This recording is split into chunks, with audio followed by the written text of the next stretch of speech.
Hello, amazing people. This is episode 32 of Stand Up with Pete Dominic. Today's question is, how can we prevent gun violence in America? And my guest is the executive director of Guns Down America, Igor Volsky. Welcome to the classroom of life. That is Stand Up with Pete Dominic, where every show I try to do my best to fight apathy and ignorance and learn together from expert guests and other interesting people about the issues and ideas that matter to you, your family, your community, country, planet, your own personal well-being, trying to help each other figure out the crazy idea of the human condition. Well, before I get to my conversation, I want to give a very special thanks to everyone sharing the podcast with their social media networks. Thank you so much for helping me build the show and rebuild my life and my career. And a very special thanks to those of you who have paid subscriptions on Patreon at patreon.com/Pete Dominic. They keep coming in. It's really exciting and inspiring every time a new subscription comes in to know that people are directly supporting you and supporting independent media with their own money this way. So keep them coming. Tell your friends. I really appreciate it, putting everything I've got into this new show. Also, next Saturday, January 18th, I'll be in Charleston, South Carolina, headlining the Charleston Comedy Festival for one show and one night only. Check my social media and get your tickets there. And finally, I just want to give a sincere thank you to all of you who've been sharing your personal lives and your personal adversities with me.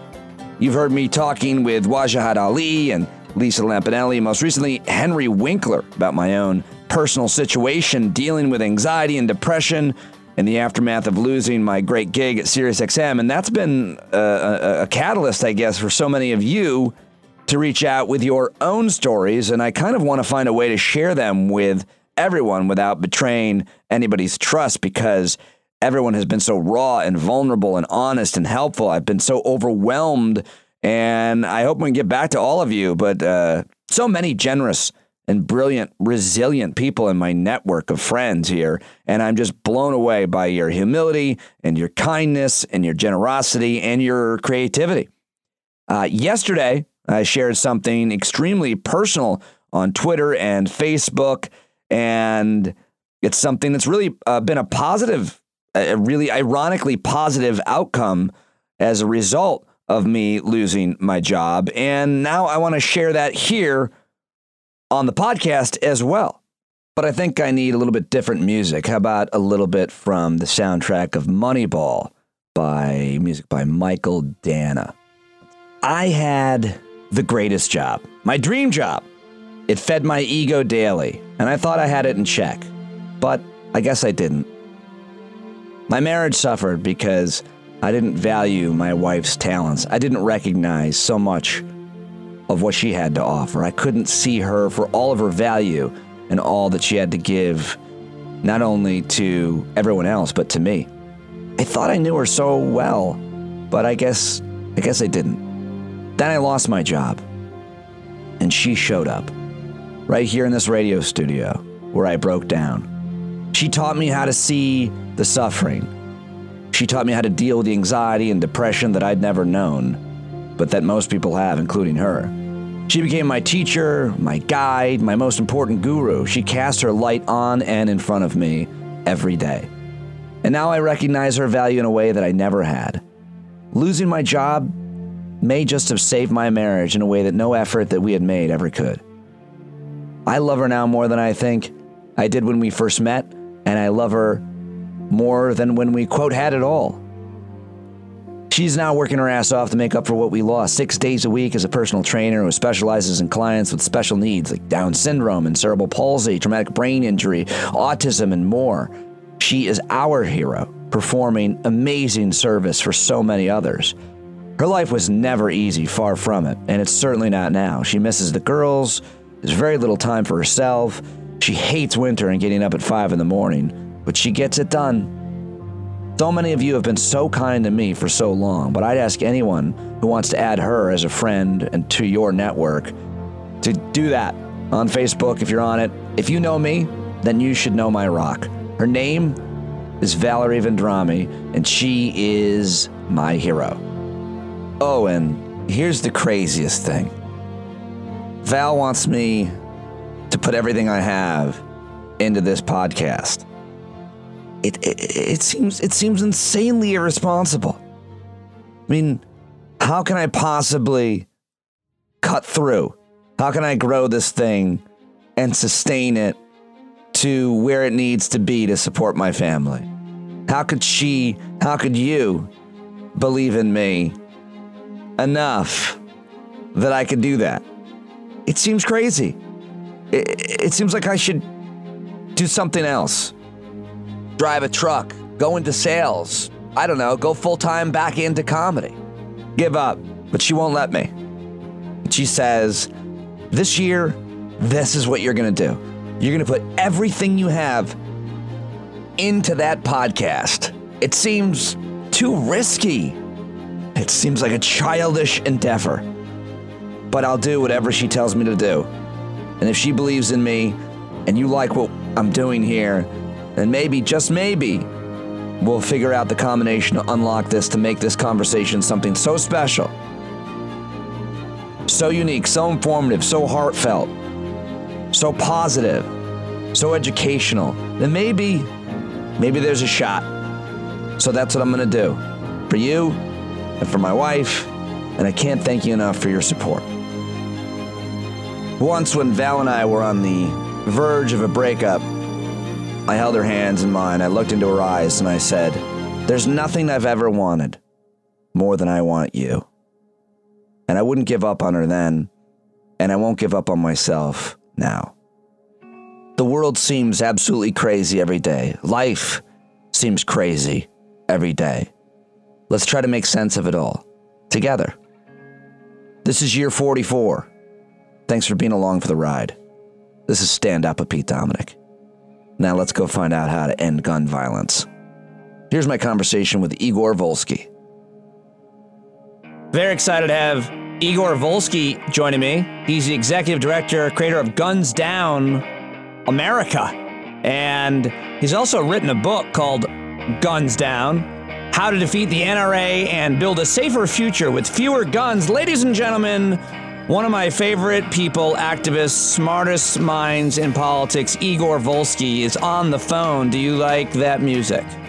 That is the music I would have chosen if you told me, Igor, pick music for your introduction. I would have actually chosen that exact music. So you did really well. Thank you very much for joining me, pal. You know, in 2011, Forbes named you their top 30 under 30 in law and policy. How did that feel? Well, I resent you now pointing out that I'm no longer under 30. But at the time, it felt good, and it felt like 30 was so far away. And now I'm on the other side of it, knowing I could never be on a list like that again. Why? You could be on all the rest of them, the 40 under 40 and 80 under 80 eventually. But there's nothing. Is that what you're heading into? You know, for me, though. How dare you, sir? It's not, you know, the 40. Once you get higher, it's far less impressive, right? The impressive thing is when you're young and people cheer that, and then, you know, when you get into the 40s and 50s, it's less interesting. But, you know, it's good to be thought of regardless, I think. When I first saw your name, where was it? Think Progress, probably? Yeah, probably. I started working at Think Progress, by the way, RIP, in 2008, and was there through 2015, and didn't really, that whole time I kind of was in the world of progressive journalism and didn't really get into advocacy until late 2015, early 2016. So all of the work that I'm doing now, frankly, is still relatively new for me. All I really know how to do is write blog posts and pithy tweets. Well, you're so good at it. I remember that's when I started doing the radio in 2008. And so I went to Think Progress. It was one of my, I went to conservative blogs every day. I went to liberal blogs every day, even though I'm a really liberal guy. But I remember I would see your name all the time. I would always click on all of your entries. Like, to me, that's how much of a nerd I was trying to learn about politics. To me, you were like one of the smartest minds in progressive politics and all the bloggers. But I never knew anything about you. All I knew was this name, Igor Volsky. What the hell kind of name? Who is this? Is this even a man, a woman? I don't know. I guess I knew it was a man.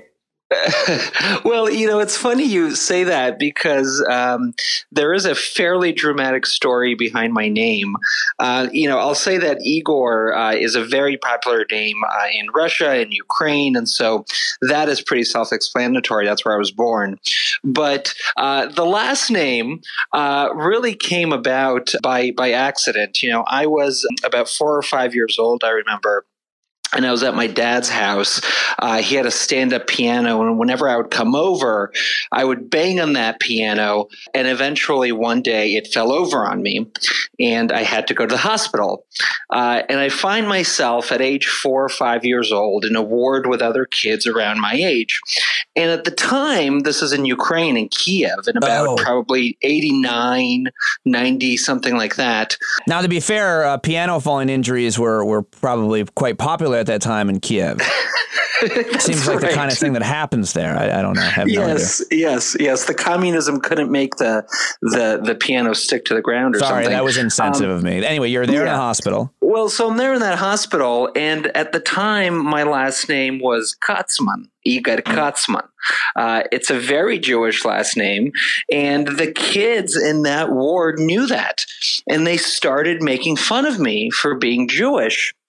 And it was, my first experience with anti-Semitism. I didn't really know what was going on, but I went home and I told my mom, and she looked at me and she said, well, you don't look particularly Jewish.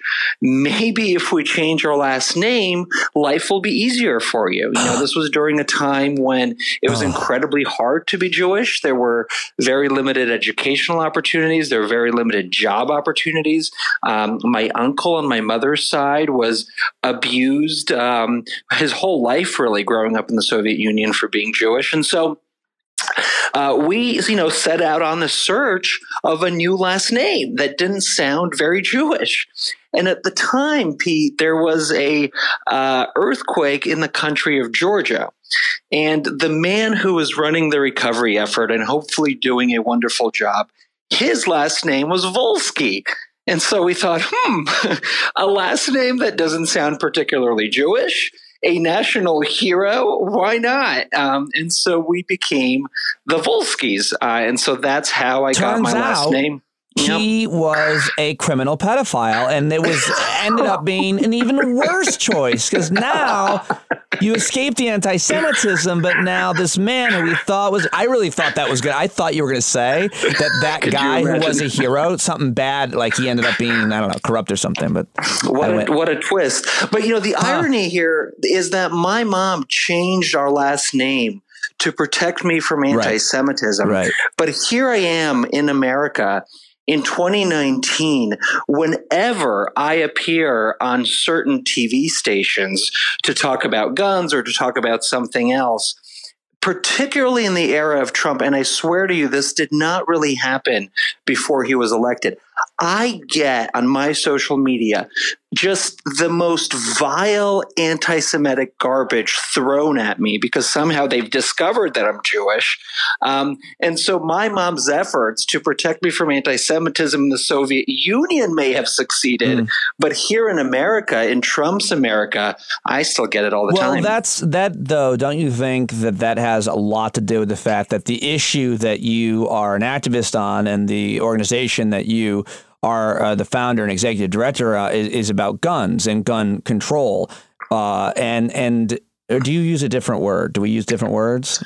What's the most effective? People say gun safety. I do prefer gun control, Pete, because I believe it's the guns that are inherently dangerous, right? So, and that's what we got to regulate. I was on, the most popular show in the world, the beginning of November, I think. It's one of the most popular shows in the world, the Joe Rogan Experience, his podcast. And I was on there for 3 hours, and we talked about a lot of things.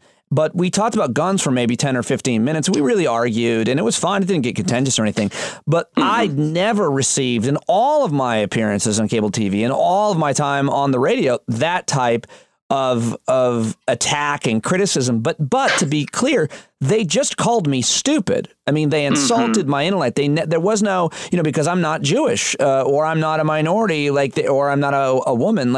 To be clear, it's the gun thing, and then they find whatever else they can. In your case, it's your Jewish background, your ethnicity, and they just go for that too.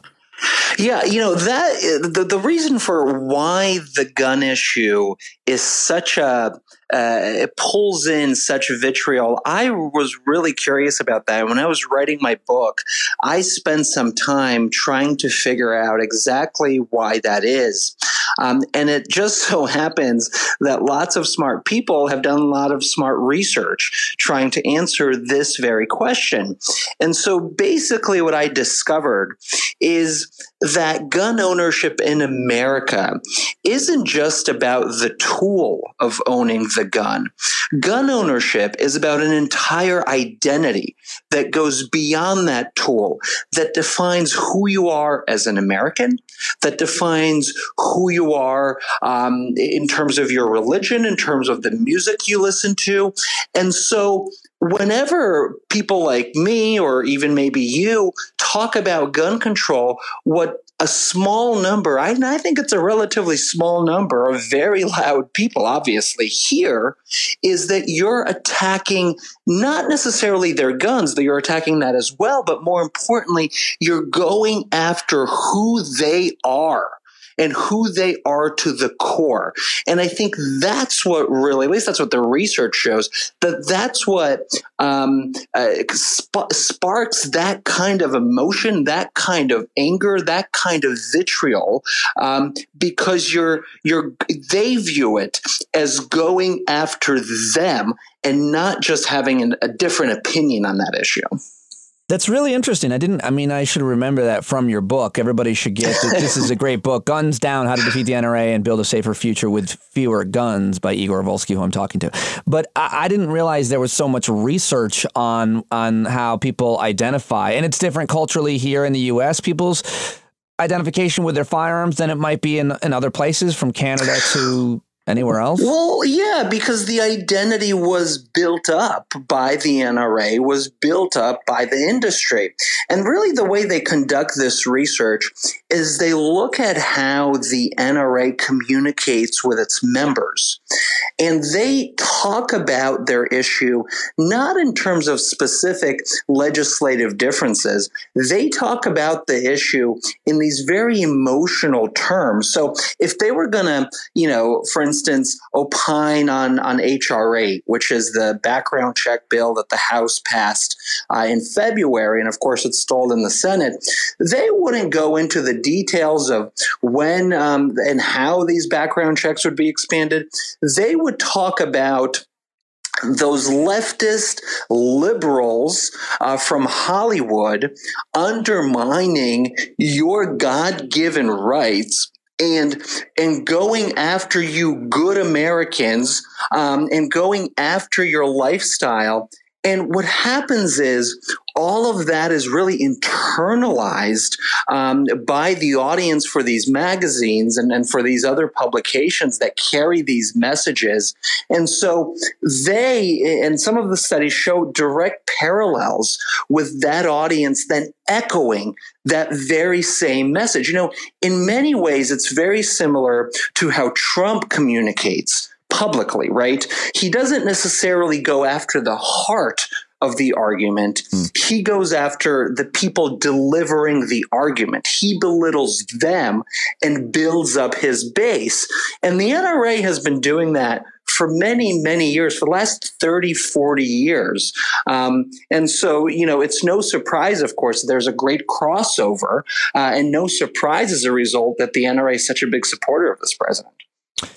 Let's talk about the statistics in America. I'll list a few from the book, and you can add anything you want. I want to talk about your current campaigns and what you've accomplished with the organization, Igor. But you write in your book, 96 people die from guns in America every single day. 12,000 Americans are murdered each year. The United States has more mass shootings, gun suicides, and non-fatal gun injuries than any other industrialized country in the world.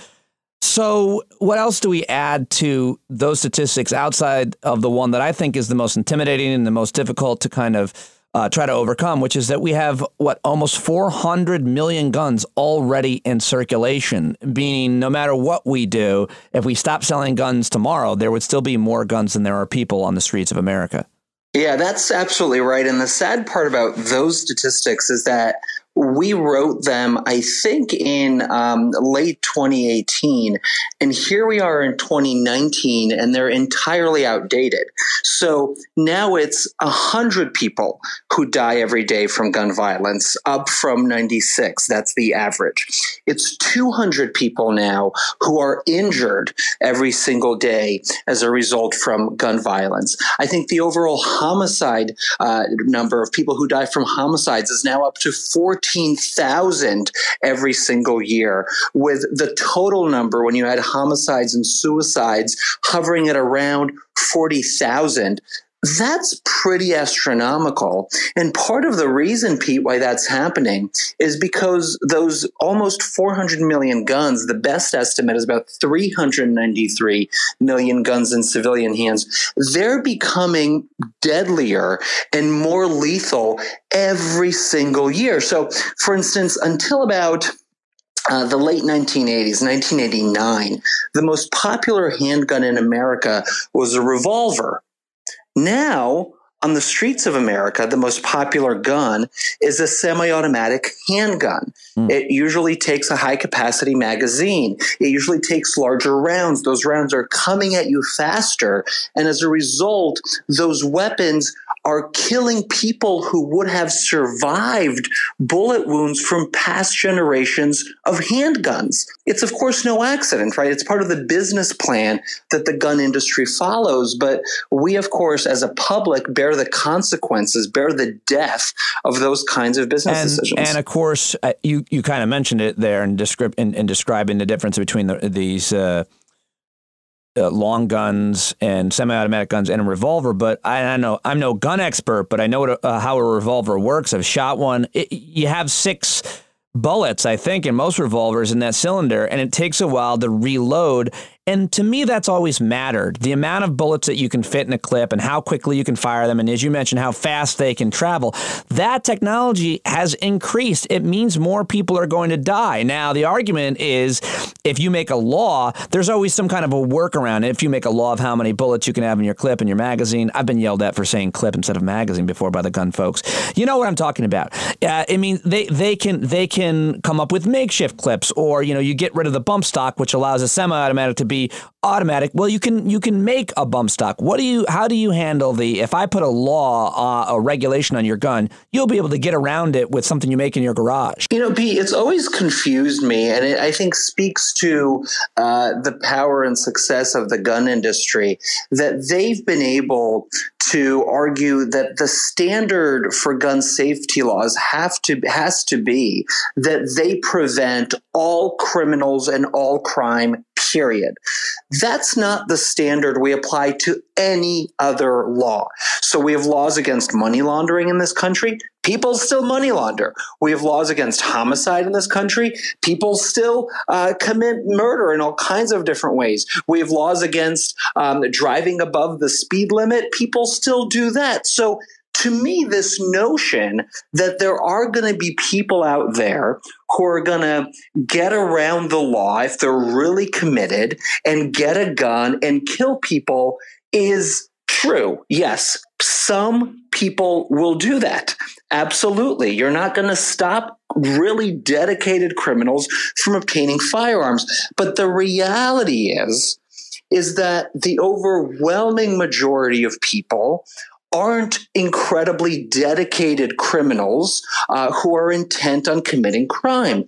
The overwhelming majority of gun violence in America, first of all, is gun suicides, right? Which we can and should, I think, talk about as well. But also, and we know this from states that have tougher gun laws, we know this from countries around the world that have tougher gun laws, and that is, if you make guns harder to get, then you dissuade a large number of people from obtaining those firearms, and as a result can prevent death that results from both homicides and suicides. You're not going to save everybody, absolutely not, but you're going to save a large number of people. And if it was And just one more thing. Oh. And if it was actually true that gun laws, that folks will just get around gun laws and do whatever they want and nothing matters, then we would see countries like Japan and Germany and Canada and Great Britain, where the standard of gun ownership is so much higher. We would see similar rates of gun violence in those countries that we see here in the United States. And that's just not the case because gun laws work. So what you're saying is that when people argue that, excuse me, this regulation or that regulation won't prevent violence and death, that's not a fair argument because it has to be more nuanced. And the more nuanced argument is it won't prevent all violence or all death, but isn't saving quite a few lives. Like how you understand how public policy works. How should government make decisions based on how many lives get saved? Because you can make all the laws you want to make cars safer on the road. And at one point that was a lot harder than it maybe it became. But people, 30,000 people a year still die. So how just in terms of the semantics, help me understand, because I'm not always good at this argument. Well, I think the plain semantics is we make laws to prevent the largest number of people possible from taking an action that's detrimental to society in one way or the other, right? In this case, it's making it harder for people to get guns so that you have fewer suicides and homicide rates. But we understand that that crime is still going to occur. You know, there's a great overlap between people who oppose gun laws and people who support prohibitions on abortion.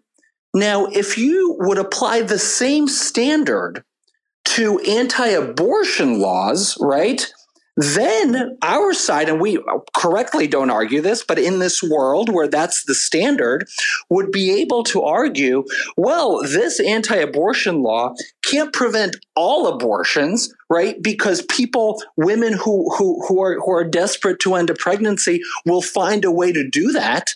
Then why have that law at all, right? And so it sounds so silly in that context. Abortion's not in the Constitution, sir. That's right. It sounds so silly in that context because we haven't been conditioned to think that way. But in the gun space, if you can find one example of one individual breaking the law, you can somehow claim that law doesn't work at all, and that's just silly. You mentioned suicide, that we should kind of go into that. So what are the stats and or any of the stats that you want to choose from that? And what are the proposals, the policy proposals that are out there that you think would be effective at bringing down the terrifying amount? I mean, everybody knows somebody who has taken their life, and often it is with a gun. Yeah, the suicide story is really one that's quite sad. Suicides, unlike homicides, disproportionately impact white males, mostly in rural areas of the country. The statistics are really overwhelming. I think in something like 85% of firearm suicides happen at the hands of white males. We also know that if you have a gun, you're much more likely to be successful in your attempt to commit suicide. In fact, firearm suicides are more successful than all of the other methods combined. That's pretty drastic. And I think it really suggests that it's the ease with which people are able to obtain guns that's the problem. Now, look, obviously there are all kinds of underlining factors for why people choose to attempt suicide. And I'm not suggesting we should brush those under the rug or not look at those. We should. But what's central to the conversation, I think, certainly from my perspective as a gun control advocate, is trying to tackle gun access and trying to limit gun access. And what we've been fighting for, and this is, I think, different than how some other folks talk about it, is not just make it harder for dangerous people to get guns, right? You hear that kind of rhetoric all the time. I would argue that the suicide statistics actually make it clear that that kind of framing doesn't make any sense, right? That if 2/3 of gun deaths are suicides, who are these dangerous people? Oh, and by the way, when we say that, We want to make it harder for dangerous people to get guns. We all know who we're talking about, right? We're talking not about white gun owners. We're talking about mostly black gun owners. That's the message we're sending, right? That's the political message we're sending. And so what I like to talk about is that you're not going to solve this problem by dividing people between responsible gun owners and dangerous people, because these responsible gun owners are literally taking their own lives with their guns. And so what you have to do is you have to raise the standard of gun ownership across the board. That is, you have to make it harder for everybody to get a gun. And by that, I mean, if you want to have a gun, you should get a license. You should register that firearm. You should be able to show to your neighbors and to your community that you could use that gun responsibly. They have the training to do so. Those are the kinds of reforms, that have worked all over the world. So we're not reinventing the wheel here. We're simply seeing what other nations, what other states have done to reduce homicide and suicide rates, and we want to apply them to this country in every single state. So you mentioned, that's interesting, all interesting. You mentioned, though, how sometimes other organizations and other campaigns to bring down gun violence in America do things differently. And my question to you is, you created gunsdownamerica.org. Why not join forces with one of the already existing organizations? And what's different? Do you guys advocate for different solutions? Do you argue amongst each other in terms of what the best way forward is? We all want, I think, probably similar conclusions, but there are a few different organizations, including yours, who has had a lot of success, and we'll talk about your successes.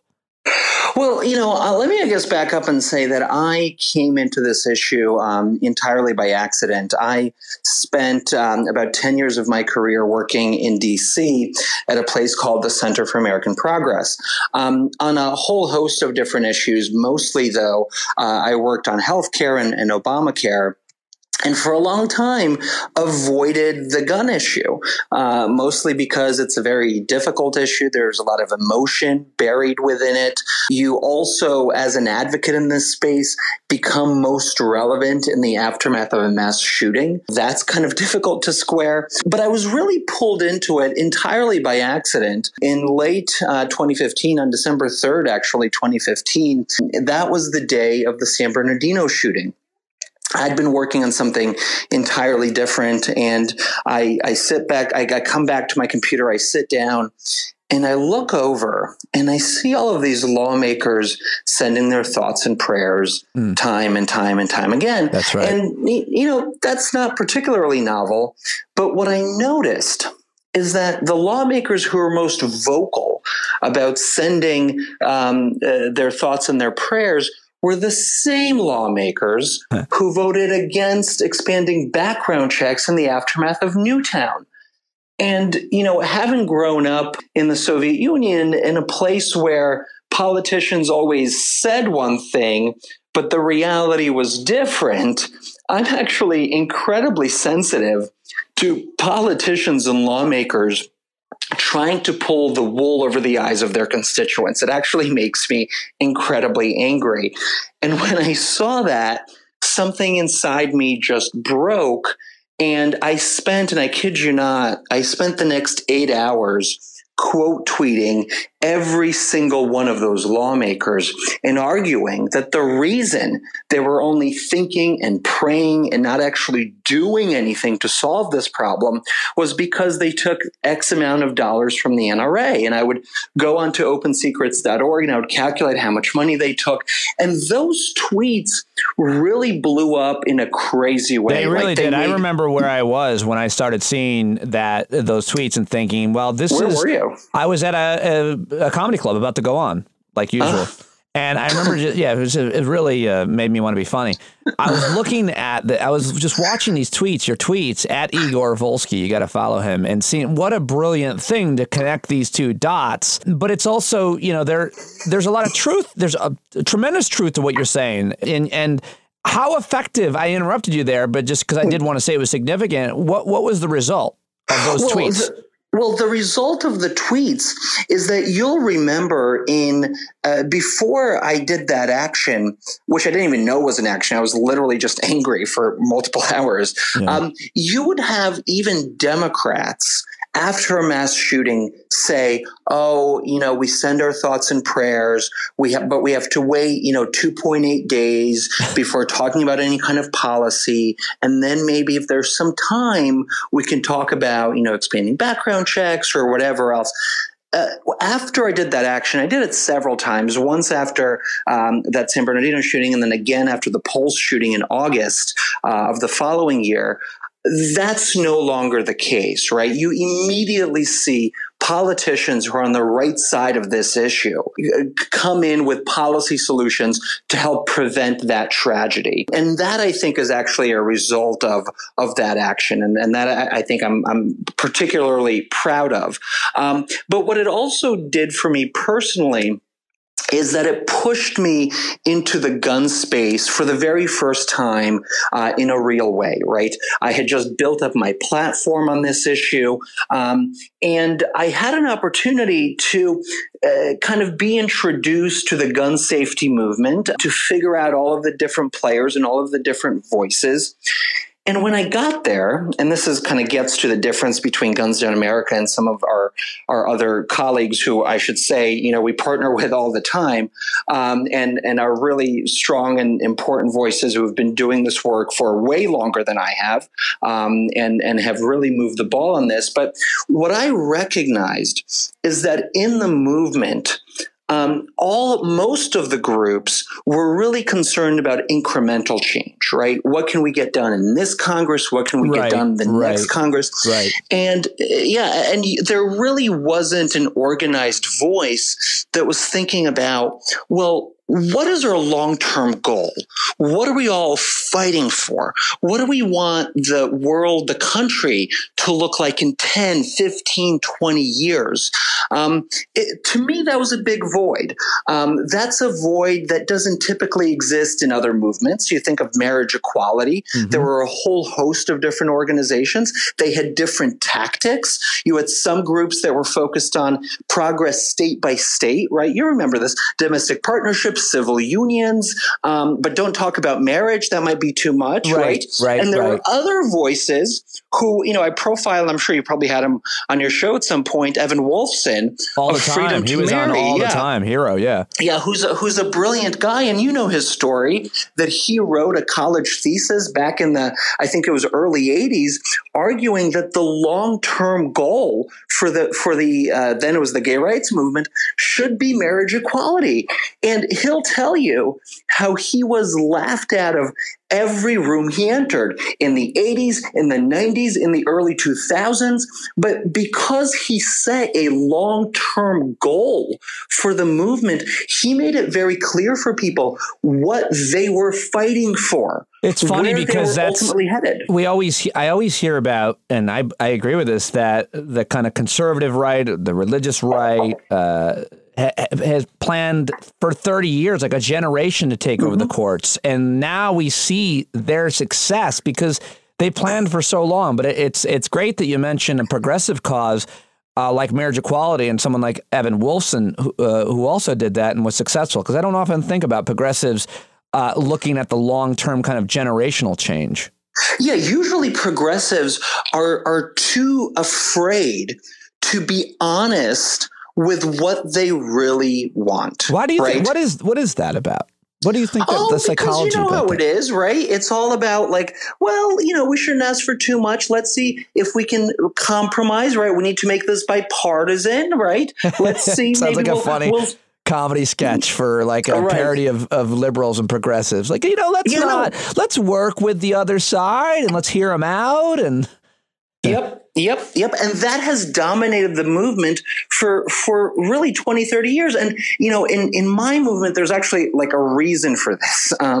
The other thing I learned in your movement, meaning the gun control movement. Yeah.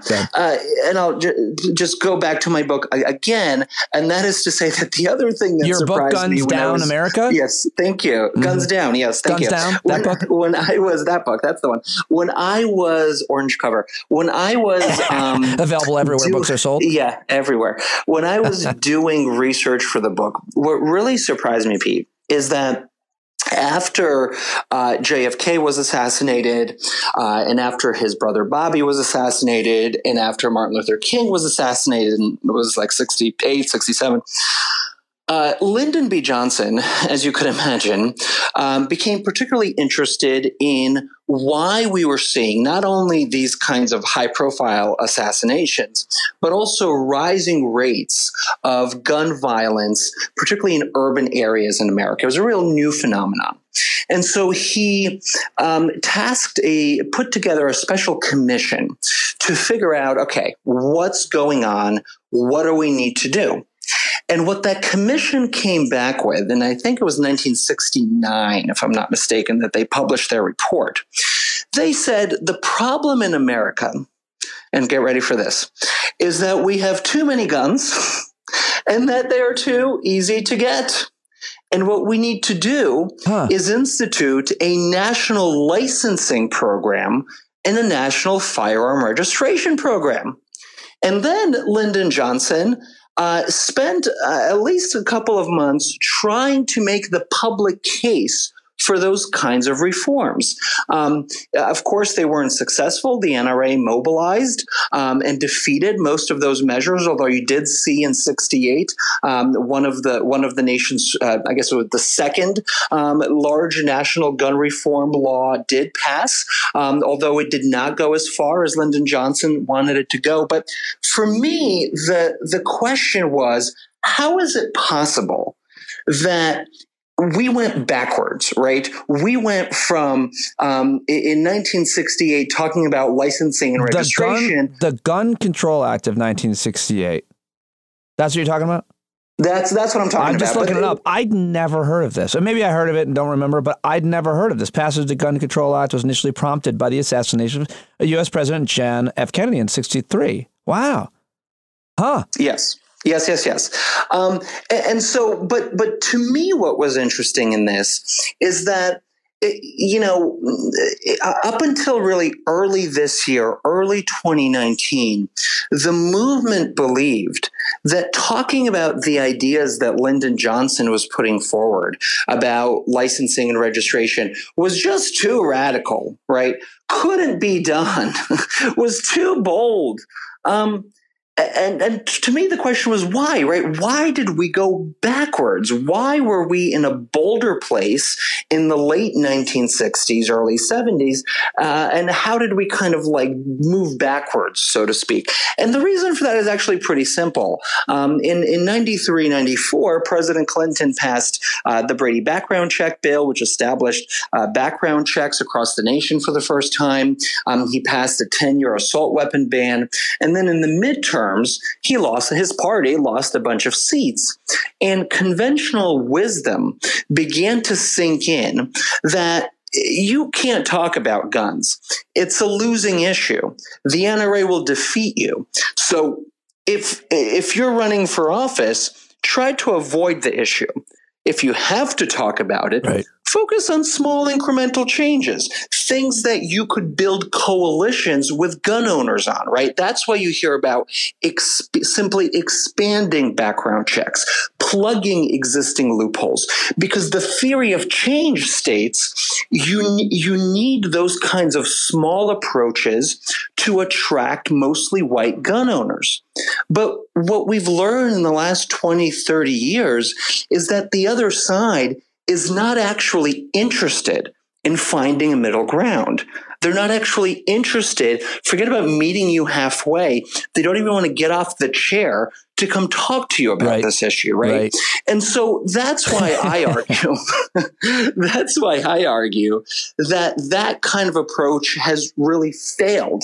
And certainly today, in today's America, we are much better off by being honest with people about what we want so that they know what we're fighting for. Because otherwise, we're in this crazy place where 97% of Americans say they support some kind of gun reform, and we can't even get a hearing about it in the Senate. Right.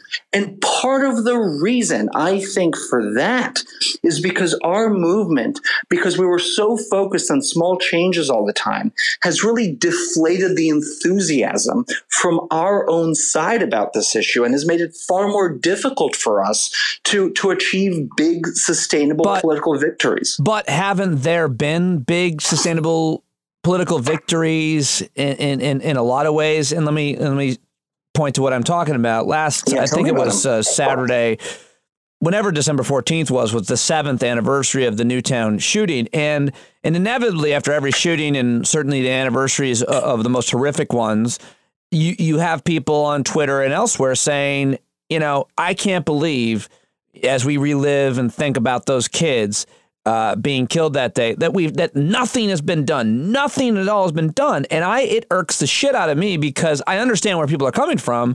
But the truth and the point is that at the state level, a lot has been done, specifically in Connecticut, where Newtown is, in New York State, where I live. There have been a lot of laws passed at the state level, and there also have been gun laws, gun regulations passed by this House as a result of activists and everybody who came out to take back the House in 2018.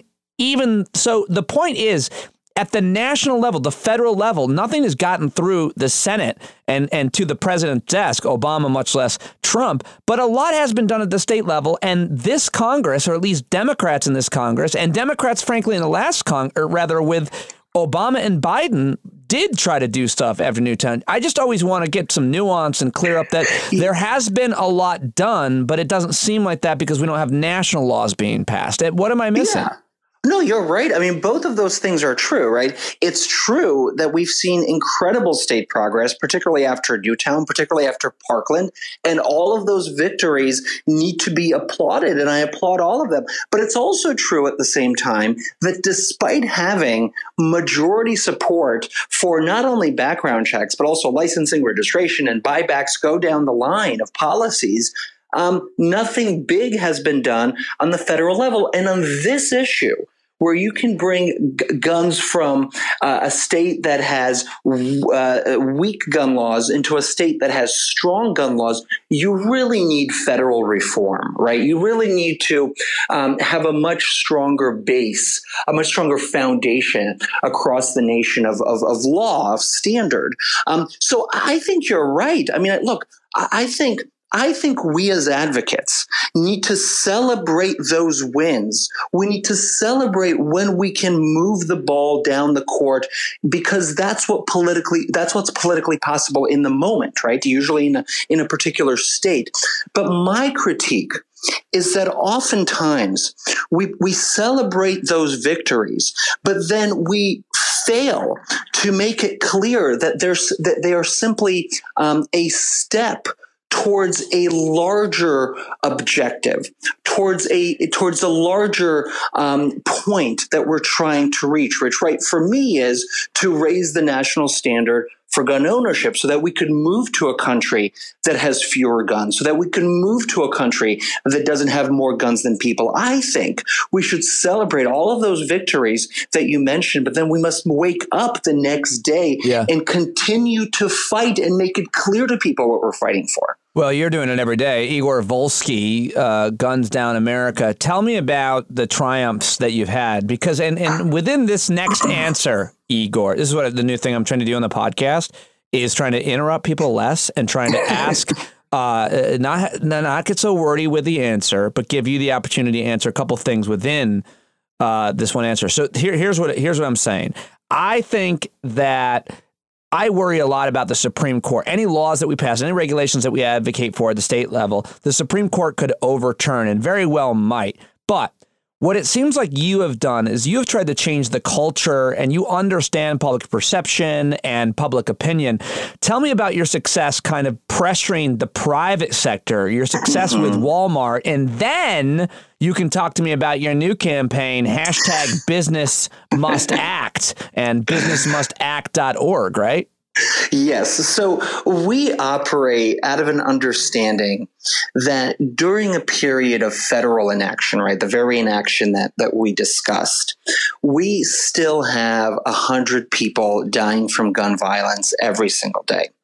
And so we have a responsibility, and this is the royal we, all of us, have a responsibility to figure out how to solve that problem. And if the federal government is not acting, we have to identify other powerful voices in society that have political clout, that have economic clout, that reach a certain constituency. And as a result of all of that power, can help move the ball down the court to get us towards that future of fewer guns. And by the way, I should say, moving the ball down the court is the only sports analogy I know, so you'll be hearing it a lot. You did use it. I think you might have used it earlier. I was did. Like, no, I don't think Igor's a big balls guy. I know. Oh, wait. I think it's called making progress. I think that's what it means, right? So to me, as I look around and I try to understand how have we as a society been able to make so much progress on issues like marriage equality, I was going to say immigration before this president took over, right? When we were relatively close towards getting immigration reform. And the key to all of those things has been pulling businesses into the movement, right? Conscripting businesses into our goal of, in our case, building a future with fewer guns. And the reason is pretty simple, is that because when you get a business on board, you really accomplish three different things. The first is you begin to reach a more conservative audience than, for instance, advocate Igor can reach. You begin to create cultural change around the issue as well. You see in the marriage context, businesses all across America putting up, rainbow stickers in their front doors, right, signaling that they're okay, right? That they want to serve everybody, right? And universities, leagues, exactly. like that. Mm-hmm. It really is. I'm sorry to interrupt you, but is that what you're saying? Is that like there is a similarity with LGBT progress and equality and guns in terms of culture changing, where the private sector and universities and the public sector as well, like it doesn't happen necessarily through laws. It happens through people's attitudes changing and not wanting to support, go certain stores, et cetera. Yeah. Oh, no, that's exactly right, Pete. So that creates the cultural change, right? You begin to reach more moderate folks, even apolitical folks. And then the third thing that happens is that you begin to create a degree of political cover for politicians to eventually come around and support legislative change on this issue. So the example is in the LGBTQ space. Whenever you have a state try to pass some crazy, and usually these days it's some anti-trans law, you have household name corporations who are based in that state stand up and say, if this becomes law, we are out of here, right? We're taking thousands of jobs with us because this doesn't represent the values we stand for. It's going to have an economic cost to us because we're not going to be able to attract the best talent. And as a result, you create political pressure to oppose that kind of legislation. I am very interested in recreating that same dynamic in the gun space, which brings me to Walmart. So Walmart on August 3rd of this year suffered what, frankly, businesses across America have been dealing with, and that is the consequences of our nation's loose gun laws. They were the victim of a horrible mass shooting. And we felt like that there was a possibility here that we could push Walmart to really lean into gun reform.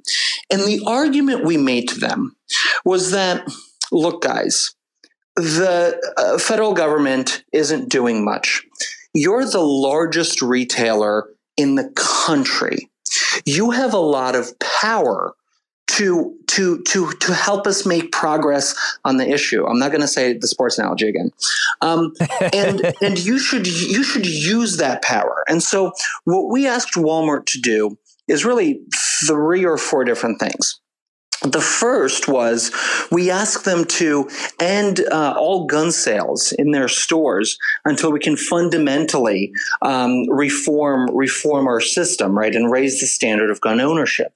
We asked them to end political donations to lawmakers who take money from the NRA. Now, we understood that the reason they give money to, say, North Carolina Senator Tom Tillis, who's one of the top recipients of NRA dollars, isn't because Tom Tillis takes money from the NRA, right? They give money to him for some other business reason. But at the end of the day, there should be no higher business priority for a company than the safety of their customers and their employees. It's just that simple. And if a senator like Tom Tillis is standing in the way of gun reform and making our communities more dangerous, and then by extension making Walmart stores more dangerous, that should be a problem for Walmart. This is a crazy statistic that you tweeted at Igor Volsky. 25 of the 29 businesses studied for #business must act experienced gun violence. Like at the, how does that even, like at the stores, at these businesses that you're focused on? Yes. 25 of 29 of them have experienced gun violence. Yeah. So this is what really shocked me. And I should say that, we ran the Walmart campaign for a month. It was a fairly comprehensive effort. We had on the ground efforts at Walmart stores. We had digital efforts. We had a whole bunch of different partners. And a month later, Walmart announced some pretty major reforms that we were so happy to see. And we decided that if the largest retailer in the country was saying, hey, we're going to stop selling the kind of ammunition that goes into assault weapons. They had stopped selling assault weapons a couple of years ago. We're going to ask people not to bring guns into our stores. We're going to start lobbying Congress on gun reform. That is, if the largest business retailer in America understood that they have a responsibility to lead on this issue, then we wondered, where do the other largest retailers, how do they stack up? And so we hired a team of researchers to look at the top 29 businesses, the top 29 by different kind of industry metrics. And we were able to grade those businesses based on 3 different categories.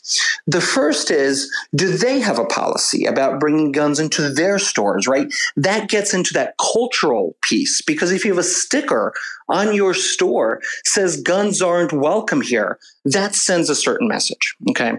Number 2, how much money have those businesses given to the top recipients of NRA dollars in Congress? And number 3, have those businesses, have their CEOs said anything, demanded publicly gun reform?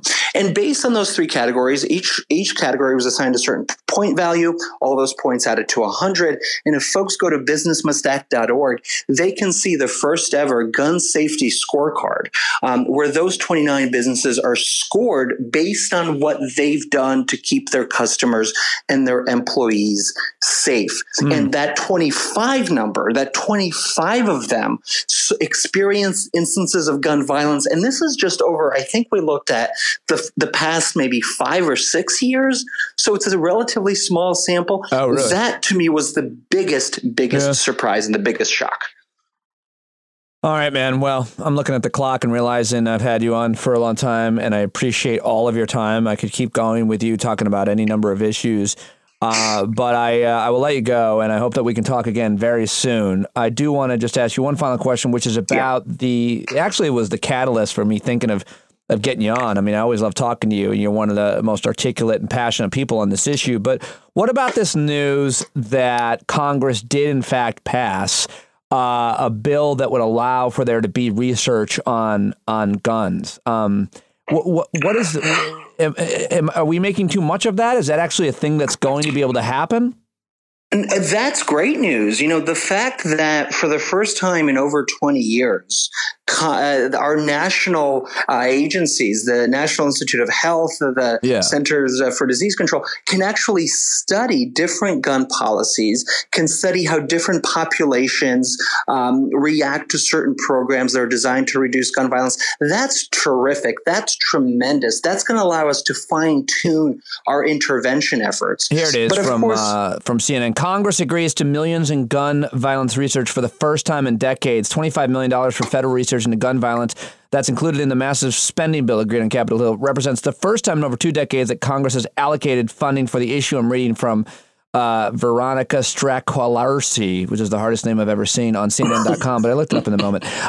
Now, what did I interrupt you with that headline to say?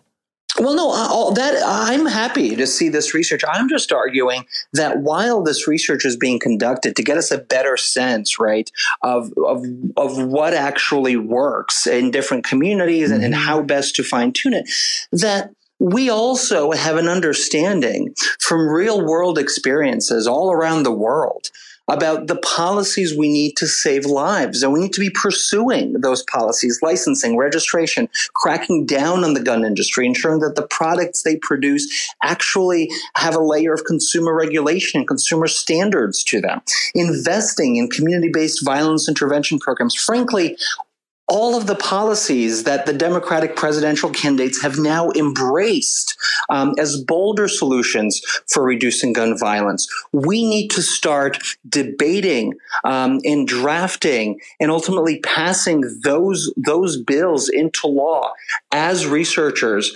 are beginning to do more research into this issue. We need both. GunsDownAmerica.org, at Igor Volsky. Donate, sign up for put your name on the Business Must Act petition at the website. And as always, it was great to get you on the podcast for the first time. I will talk with you anytime, all the time. Thank you so much for all of your time today, Igor. Appreciate it. Thank you. Well, that's it for episode 32 of the podcast. Thank you very much for joining me. Please subscribe and share and like and rate it, and grab your kids' phones and your parents' phones and download it there and subscribe and share and rate it there. And don't forget, you can support me on Patreon. Independent media. Feels good. Have your dollar go directly to the production of the show. Patreon.com/Pete Dominick. I'll be at Gotham Comedy Club this weekend. The world is a crazy place. Life is getting crazy. Sometimes it feels crazier all the time. But this is where we try to slow it down. Thanks for joining me for the ride here on Stand Up with Pete Dominick.